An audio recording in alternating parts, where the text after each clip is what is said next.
TV-avisen. God aften. Vi bringer her en kort nyhed om en begivenhed, der lige har fundet sted i Ribegågade. 2 mænd på henholdsvis 17 og 18 år har røvet Peking House.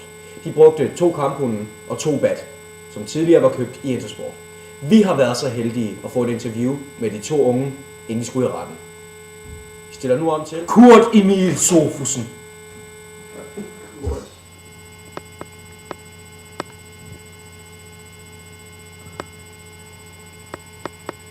Ja, tak til Joli. Jeg står her på gerningsstedet med de 2 drenge, og de har valgt at være anonyme, så vi kalder dem bare BJ og DJ.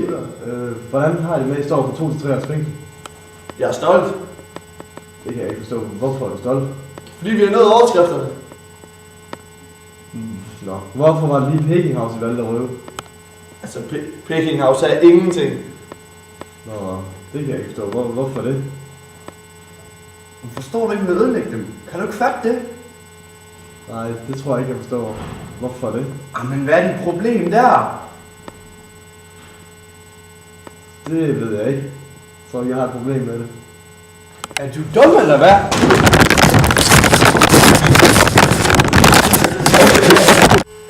Tak til Kurt Emil Sofusen. Det var TV-nyhederne kl. 22.